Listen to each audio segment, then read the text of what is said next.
آپ نے سردیوں میں اکثر اونی سویٹر پہنا ہوگا. آپ نے یہ بھی نوٹ کیا ہوگا کہ جب آپ سویٹر اتارتے ہیں تو اس میں ہلکی ہلکی چڑچڑاہٹ کی آواز آتی ہے. یہ چڑچڑاہٹ کی آواز دراصل چھوٹی چھوٹی برقی چنگاریوں یا الیکٹریکل سپارکس کی وجہ سے پیدا ہوتی ہے. آپ یہ الیکٹریکل سپارکس اندھیرے میں کبھی کبھار دیکھ سکتے ہیں. اس طرح آپ نے یہ بھی نوٹ کیا ہوگا کہ بعض چیزیں مثلاً پلاسٹک کے پین یا کنگھی وغیرہ کو رگڑنے سے ان چیزوں کے اندر ایک ایسی تبدیلی واقع ہوتی ہے جس کے بعد یہ چیزیں ہلکی اشیاء مثلاً کاغذ کے پرزوں یا چھوٹے چھوٹے سوکھے ہوئے تنکوں کو اپنی طرف کھینچتی ہیں. یہ سب کچھ برقی چارج یا الیکٹریکل چارج کی وجہ سے ہوتا ہے. عزیز طلبہ، الیکٹرک چارج کے بارے میں آپ کے ذہن میں بہت سے سوالات پیدا ہوئے ہوں گے. یعنی کہ الیکٹرک چارج کیا ہے، یہ کتنی قسم کا ہوتا ہے، برق سکونی یعنی اسٹیٹک چارج اور برق رواں یعنی الیکٹرک کرنٹ میں کیا فرق ہے، الیکٹریسٹی، برقی دباؤ یعنی وولٹیج اور مزاحمت یعنی ریزسٹنس سے کیا مراد ہے، ان کے آپس میں کیا تعلق ہے. آج کے پروگرام میں ہم انہی سوالوں سے متعلق جواب دینے کی کوشش کریں گے. تو آئیے سب سے پہلے یہ سمجھنے کی کوشش کرتے ہیں کہ الیکٹرک چارج سے کیا مراد ہے. یہ سمجھنے کے لیے آئیے ایک تجربہ دیکھتے ہیں. آپ دیکھ رہے ہیں کہ جب یہ بچہ ہوا سے بھرا ہوا ایک غبارہ دیوار کے ساتھ رکھتا ہے تو یہ غبارہ فوراً نیچے کی طرف گر جاتا ہے. لیکن جب یہ بچہ اسی غبارے کو سر کے بالوں کے ساتھ رگڑنے کے بعد دیوار کے ساتھ لگاتا ہے تو یہ غبارہ کسی سہارے کے بغیر دیوار سے چمٹ جاتا ہے. اسی طرح جب یہ بچہ کاغذ کے تقریباً 10 سینٹی میٹر لمبے ٹکڑے کو لمبائی کے رخ طے کر کے ایک پینسل کی نوک کے اوپر متوازن کرتا ہے اور ایک کنگھی کو اس کاغذ کے ٹکڑے کے قریب لاتا ہے تو اس کاغذ کے ٹکڑے پر کوئی اثر نہیں ہوتا. لیکن جب یہ کنگھی کو سر کے بالوں سے رگڑنے کے بعد اس کاغذ کے ٹکڑے کے سرے کے قریب لاتا ہے تو کاغذ کا ٹکڑا کنگھی کی طرف کشش کی وجہ سے پینسل کی نوک پر گھومتا ہے. اس تجربے سے یہ ظاہر ہوتا ہے کہ کنگھی کو سر کے بالوں کے ساتھ رگڑنے کے عمل کے دوران کنگھی میں کوئی تبدیلی واقع ہوئی ہے. عزیز طلبہ، کیا آپ بتا سکتے ہیں کہ کنگھی قریب لانے سے کاغذ کا ٹکڑا کیوں گھومتا ہے یا پھر غبارہ دیوار سے کیوں چمٹا رہتا ہے؟ اس کی وجہ یہ ہے کہ رگڑنے کے عمل کی وجہ سے ان چیزوں کے اندر ایک الیکٹریکل چارج پیدا ہوتا ہے اور اسی برقی چارج کی وجہ سے یہ چیزیں ہلکی اشیاء مثلاً کاغذ کے پرزے، سوکھے گھاس کے تنکے یا چھوٹے چھوٹے ذرات کو اپنی طرف کھینچتی ہیں. اب یہ سوال پیدا ہوتا ہے کہ الیکٹریکل چارج کیوں پیدا ہوتا ہے. یہ بات ہم ایٹم کی ساخت اور اس کے اندر موجود بنیادی ذرات سے جان سکتے ہیں. آپ ہمارے پروگرام میں میٹر اور اس کی خصوصیات کے بارے میں جان چکے ہیں. میٹر کا بنیادی جز ایٹم ہے. یہاں پر ایٹم کا سب سے آسان ساخت دکھائی گئی ہے. اس کا مرکزہ یا نیوکلیس کے اندر 2 پارٹیکلز ہوتے ہیں جن کو پروٹون اور نیوٹران کہتے ہیں. ان کے ارد گرد الیکٹران ہوتے ہیں جو مخصوص مقداروں یا آربٹس کے اندر گھومتے ہیں. پروٹونز کے اوپر پازیٹیو چارج ہوتا ہے جبکہ الیکٹرانز کے اوپر نیگیٹو چارج ہوتا ہے. نیوٹرانز کے اوپر کوئی چارج نہیں ہوتا. پروٹون کے پازیٹیو چارج کی وجہ سے نیوکلیس کے اوپر پازیٹیو چارج آتا ہے. نیوکلیس میں موجود پروٹونز کا پازیٹیو چارج اور الیکٹرانز کا نیگیٹو چارج ایک دوسرے کو اپنی طرف کھینچتے ہیں یا اٹریکٹ کرتے ہیں اور دراصل اس کشش کی قوت کے باعث الیکٹران نیوکلیس کے ارد گرد مختلف مقداروں میں گردش کرتے ہیں. مقداروں کا فاصلہ نیوکلیس سے جیسے جیسے بڑھتا جاتا ہے اسی طرح فورس آف اٹریکشن کم ہوتی چلی جاتی ہے. سب سے باہر والے آربٹس کے الیکٹرانز کے اوپر فورس آف اٹریکشن دوسرے الیکٹرانز کی نسبت بہت کم ہوتی ہے۔ اگر ان الیکٹرانز کو کچھ بیرونی قوت دی جائے تو یہ الیکٹرانز ایٹم سے نکل جاتے ہیں۔ کسی چیز کے ایٹم کے الیکٹرانز کو مختلف طریقوں سے نکالا جا سکتا ہے، لیکن ایک آسان طریقہ رگڑ کا عمل ہے جو کہ آپ نے کنگھی اور غبارے کو سر کے بالوں سے رگڑنے کے تجربے میں دیکھ چکے ہیں۔ کنگھی کو سر کے بالوں سے رگڑنے کے دوران بالوں کے ایٹموں سے الیکٹران نکل کر کنگھی پر جمع ہو جاتے ہیں۔ اب چونکہ الیکٹرانز پر نیگیٹو چارج ہوتا ہے، اس لیے کنگھی میں نیگیٹو چارج پیدا ہو جاتا ہے اور یہی چارج کاغذ کے ٹکڑوں کو اپنی طرف کھینچتا ہے۔ عزیز طلبہ، اب تک آپ یہ جان چکے ہیں کہ الیکٹرک چارج کیا ہوتا ہے اور یہ کس طریقے سے پیدا ہوتا ہے۔ آئیے یہ جاننے کی کوشش کرتے ہیں کہ الیکٹرک چارج کتنی قسموں کا ہوتا ہے اور یہ ایک دوسرے پر کس طریقے سے اثر انداز ہوتا ہے۔ آئیے یہ جاننے کے لیے ایک تجربہ کرتے ہیں۔ یہ پلاسٹک کے 2 ٹکڑے ہیں جنہیں عام پلاسٹک سے کاٹا گیا ہے۔ اس کی چوڑائی 2 سینٹی میٹر اور لمبائی 20 سینٹی میٹر ہے۔ اگر ان پلاسٹک کو ایک کاغذ پہ رکھ کے کپڑے سے رگڑا جائے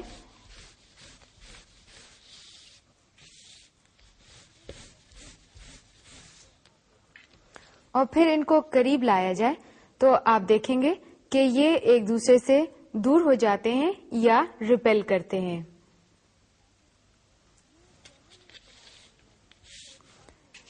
یہ کیمرے میں استعمال ہونے والی 35 ملی میٹر کی فلم کے 2 ٹکڑے ہیں۔ اگر ان کو بھی ایک کپڑے کی مدد سے رگڑا جائے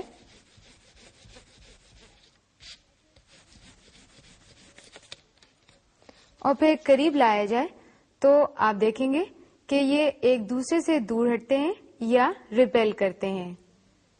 عزیز طلبہ، آپ نے اس تجربے میں دیکھا کہ ایک ہی مواد کے 2 اجسام کو چارج کیا گیا اور جب ان کو قریب لایا گیا تو یہ ایک دوسرے کے قریب نہیں آتے، یعنی ریپیل کرتے ہیں۔ اس بات کو ہم کچھ یوں بھی کہہ سکتے ہیں کہ جب ایک ہی مواد کے 2 اجسام کو چارج کیا جاتا ہے تو ان دونوں کے اوپر ایک ہی قسم کا الیکٹریکل چارج آ جاتا ہے، اور جب ان 2 اجسام کو ایک دوسرے کے قریب لایا جاتا ہے تو ایک ہی جیسے الیکٹریکل چارج ہونے کی وجہ سے ان کے درمیان میں فورس آف ریپلشن پیدا ہوتی ہے، جس کی وجہ سے یہ 2 اجسام ایک دوسرے سے پرے ہو جاتے ہیں۔ آئیے اب دیکھتے ہیں کہ مختلف مواد کے 2 اجسام کو اگر چارج کیا جائے اور ان کو قریب لایا جائے تو کیا ہوتا ہے۔ یہ 2 مختلف مٹیریل سے کاٹی ہوئی پٹیاں ہیں۔ یہ عام پلاسٹک سے کاٹی گئی ہے جبکہ یہ کیمرے میں استعمال ہونے والی عام فلم سے کاٹی گئی ہے۔ اگر اس کو ایک کپڑے کی مدد سے رگڑا جائے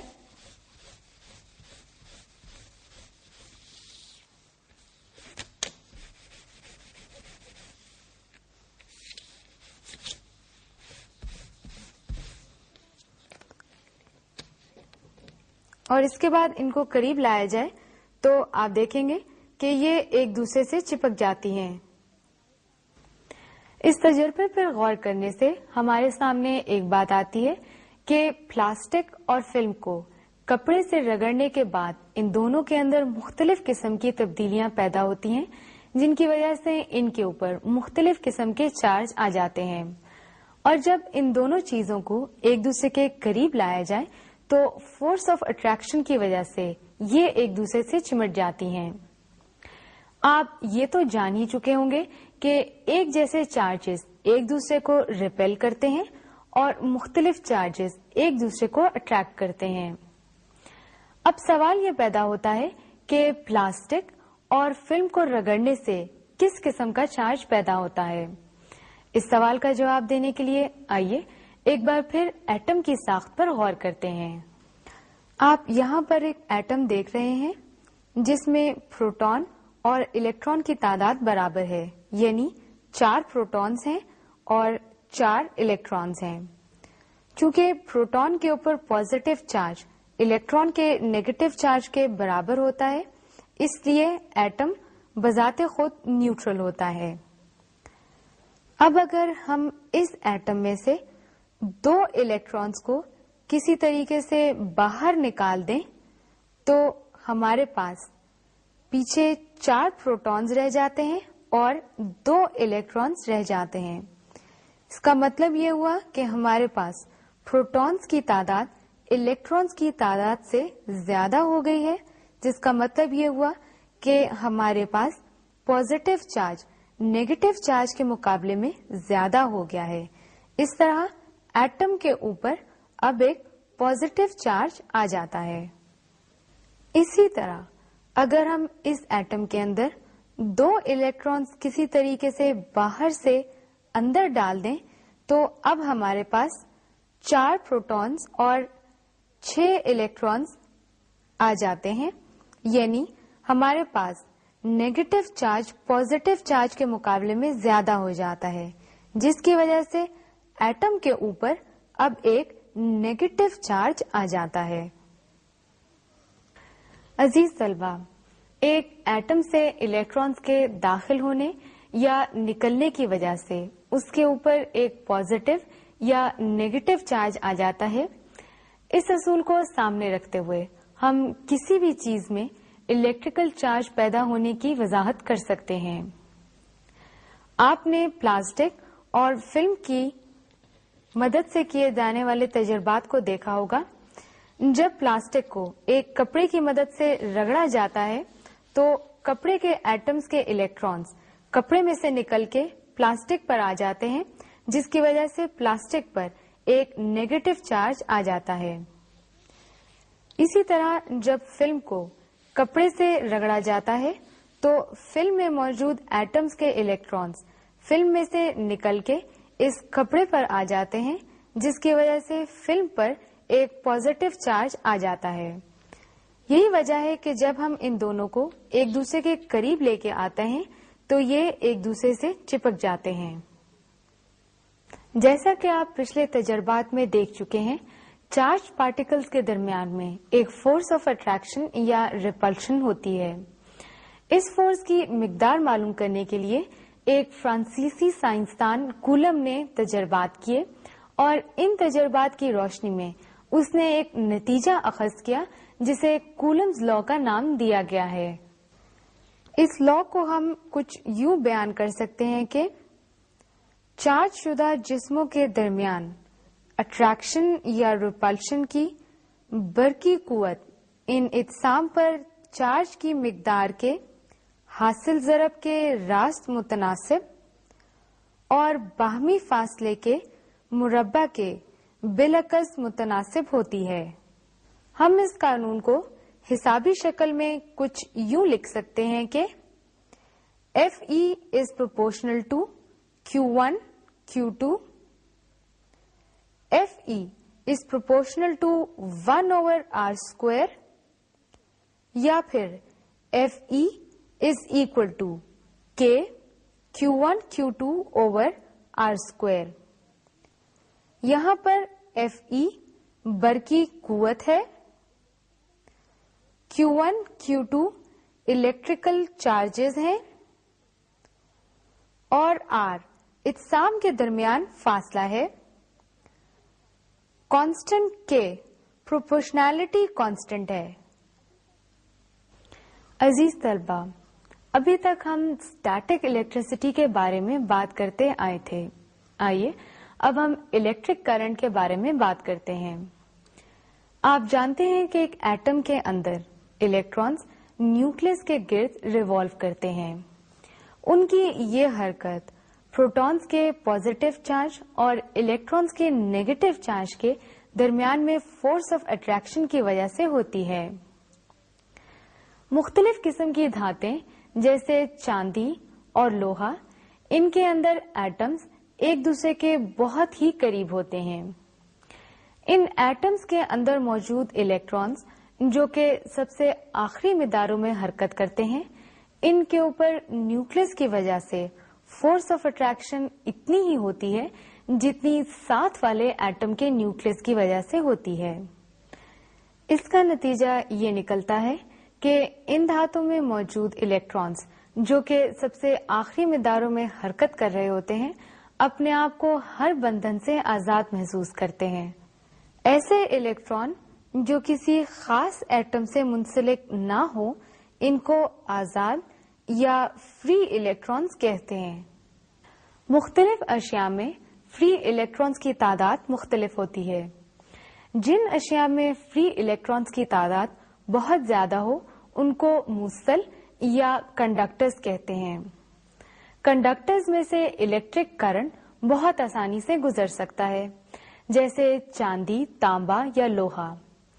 آپ دیکھ رہے ہیں یہ ایک الیکٹریکل سرکٹ ہے جس میں ایک بلب کو تاروں کی مدد سے سیلوں کے ساتھ جوڑا گیا ہے۔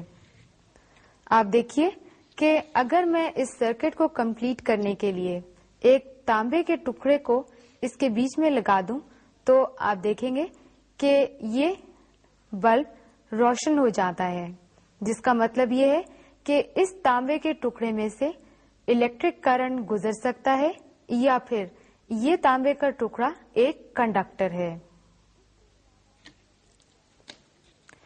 اس کے علاوہ کچھ اشیاء ایسی بھی ہوتی ہیں جن کے اندر فری الیکٹرانز کی تعداد بہت ہی کم ہوتی ہے۔ ان کو غیر موصل کہتے ہیں یا پھر انسولیٹرز کہتے ہیں۔ انسولیٹرز کے اندر سے الیکٹرک کرنٹ نہیں گزر سکتا۔ آئیے ایک بار پھر اسی سرکٹ کو دیکھتے ہیں۔ اگر میں اس سرکٹ کو ایک ربر بینڈ کی مدد سے کمپلیٹ کرنا چاہوں تو آپ دیکھیں گے کہ ربر بینڈ لگانے کے باوجود بھی یہ بلب روشن نہیں ہوتا، جس کا مطلب یہ ہوا کہ اس ربر کے اندر سے الیکٹرک کرنٹ نہیں گزر سکتا یا پھر یہ ربر ایک انسولیٹر ہے۔ عزیز طلبہ، ابھی آپ نے دیکھا کہ کسی بھی اشیاء جس کے اندر فری الیکٹرانز کی تعداد بہت زیادہ ہو، اس کے اندر سے الیکٹرک کرنٹ بہت آسانی سے گزر سکتا ہے۔ کسی بھی چیز میں الیکٹرک کرنٹ گزرنے کا مطلب یہ ہے کہ اس کے فری الیکٹرانز ایک خاص سمت میں حرکت کرتے ہیں۔ جس طریقے سے اگر اس تانبے کے ٹکڑے کو اس سرکٹ میں لگا دیا جائے تو اس کے اندر موجود الیکٹرانز ایک خاص سمت میں حرکت کرتے ہیں، یعنی اس تار سے لے کے اس تار کی طرف حرکت کرتے ہیں اور یہاں پہنچ کر اس تار کے اندر داخل ہو جاتے ہیں۔ کسی چیز میں الیکٹرانوں کے بہاؤ کی شرح کو برقی رو یا الیکٹرک کرنٹ کہتے ہیں۔ مساوات کی شکل میں برقی رو یعنی الیکٹریکل کرنٹ کو ہم یوں لکھ سکتے ہیں کہ I is equal to Q/T۔ اس مساوات میں I برقی رو کو ظاہر کرتا ہے، جبکہ Q وہ برقی چارج ہے جو T سیکنڈ میں کسی خاص مقام سے گزرتا ہے۔ یہاں ایک بات یاد رکھیں کہ برقی چارج Q منفی بھی ہو سکتا ہے اور مثبت بھی، لہذا برقی کرنٹ منفی چارج یا مثبت چارج یا پھر دونوں قسم کے چارجوں کے بہاؤ کی وجہ سے پیدا ہو سکتی ہے۔ عزیز طلبہ، آپ یہ بات اچھی طرح جان چکے ہوں گے کہ اگر ایک کنڈکٹر کے دونوں سروں کو وولٹیج مہیا کی جائے تو اس کے اندر موجود فری الیکٹرانز ایک خاص سمت میں حرکت کرنا شروع کر دیتے ہیں۔ جیسا کہ آپ اس سرکٹ میں دیکھ رہے ہیں، اس سرکٹ کے اندر یہ سیل وولٹیج مہیا کرتے ہیں۔ اگر میں اس سرکٹ کو ایک کنڈکٹر یا تانبے کے ایک ٹکڑے کی وجہ سے مکمل کر دوں تو اس کے اندر سے الیکٹرک کرنٹ گزرنا شروع ہو جاتا ہے۔ اس بات کی وضاحت اس بلب کے جلنے سے ہوتی ہے۔ یہ بلب اس وقت تک جلتا رہے گا جب تک میں اس کو وولٹیج دیتی رہوں گی، یعنی اگر میں اس تار کو یہاں سے ہٹا دوں تو یہ بلب بجھ جاتا ہے، جس کا مطلب یہ ہے کہ اب میں اس کو وولٹیج مہیا نہیں کر رہی۔ لیکن اگر میں یہ تار پھر سے اس تانبے کے ٹکڑے کے ساتھ لگا دوں تو اب یہ بلب روشن ہو جاتا ہے، جس کا مطلب یہ ہے کہ میں اس الیکٹریکل سرکٹ کو وولٹیج دوبارہ مہیا کر رہی ہوں، جس کی وجہ سے اس کے اندر کرنٹ گزر رہا ہے۔ ایک الیکٹریکل سرکٹ میں جتنا زیادہ وولٹیج مہیا کیا جائے اتنا ہی زیادہ اس کے اندر کرنٹ بہتا ہے۔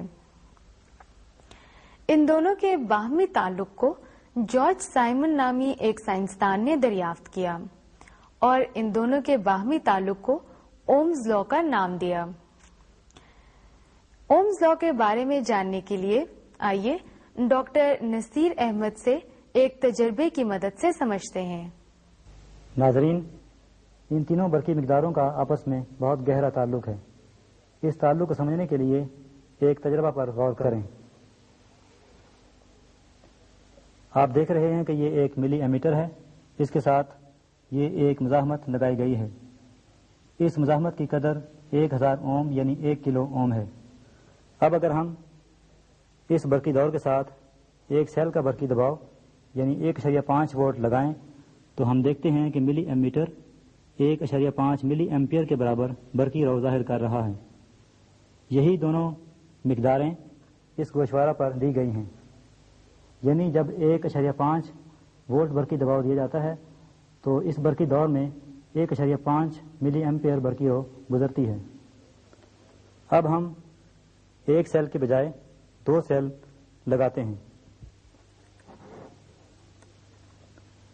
آپ دیکھ رہے ہیں کہ اس صورت میں ملی ایمیٹر پر برقی رو کی مقدار 3 ملی ایمپیئر ہے۔ یہی دونوں مقداریں گوشوارہ پر دوسرے نمبر پر دی گئی ہیں، یعنی کہ اس صورت میں برقی دباؤ 3 وولٹ ہے اور برقی رو 3 ملی ایمپیئر کے برابر ہے۔ اسی طرح اگر ہم اب 2 سیل کے بجائے 3 سیل لگائیں تو آپ دیکھ رہے ہیں کہ ملی ایمیٹر پر برقی رو کی مقدار 4.5 ملی ایمپیئر کے برابر ہے۔ یہ دونوں برقی مقداریں گوشوارہ میں تیسرے نمبر پر دی گئی ہیں۔ اس تجربہ کے دوران برقی دباؤ اور برقی رو کی جو قدریں ہم نے گوشوارہ میں حاصل کی ہیں انہی کی مدد سے یہ گراف بنایا گیا ہے۔ آپ گراف سے دیکھ سکتے ہیں کہ جوں جوں برقی دباؤ کی قدر بڑھتی ہے توں برقی رو کی مقدار میں بھی اضافہ ہوتا جاتا ہے، یعنی جب برقی دباؤ کی قدر 1.5 وولٹ تھی تو اس وقت برقی رو کی قدر 1.5 ملی ایمپیئر کے برابر تھی۔ جب ہم نے برقی دباؤ کی قدر 1.5 سے بڑھا کر 3 وولٹ کر دی تو اس وقت برقی رو کی مقدار 3 ملی ایمپیئر کے برابر ہو گئی۔ اسی طرح جب ہم نے برقی دباؤ کی قدر میں 4.5 وولٹ کے برابر اضافہ کر دیا تو اس وقت برقی رو کی مقدار 4.5 ملی ایمپیئر ہو گئی۔ اسی بات کو ہم دوسرے لفظوں میں یوں بھی کہہ سکتے ہیں کہ برقی دباؤ برقی رو کے راست متناسب ہے، یعنی جب برقی دباؤ میں اضافہ ہوتا ہے تو برقی رو میں بھی اضافہ ہوتا ہے، اور جب برقی دباؤ میں کمی ہوتی ہے تو برقی رو میں بھی کمی واقع ہوتی ہے۔ حساب کی مساوات کے مطابق ہم اس تعلق کو اس طرح لکھتے ہیں کہ بی راست متناسب ہے آئی کے۔ آپ کو یاد ہوگا کہ اس تجربہ کے دوران ہم نے مزاحمت کی قدر 1000 اوم رکھی تھی اور وہ مستقل تھی۔ یہی وجہ ہے کہ ہم برقی دباؤ اور برقی رو کے راست متناسب کے تعلق کو حساب کے مطابق اس شکل میں بھی لکھ سکتے ہیں، یعنی وی برابر ہے آئی آر کے۔ یہاں وی وولٹیج یعنی برقی دباؤ کو ظاہر کرتا ہے، آئی کرنٹ یعنی برقی رو کو ظاہر کرتی ہے، اور آر سے مراد ریزسٹنس یعنی مزاحمت ہے۔ یہی کلیہ اوم کہلاتا ہے۔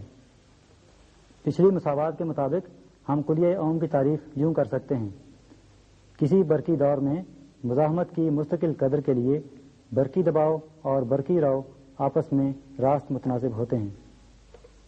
عزیز طلبہ، ہمارا آج کا پروگرام اسٹیٹک چارج اور الیکٹرک کرنٹ کے بارے میں تھا۔ اب ہمیں اجازت دیجیے، اللہ حافظ۔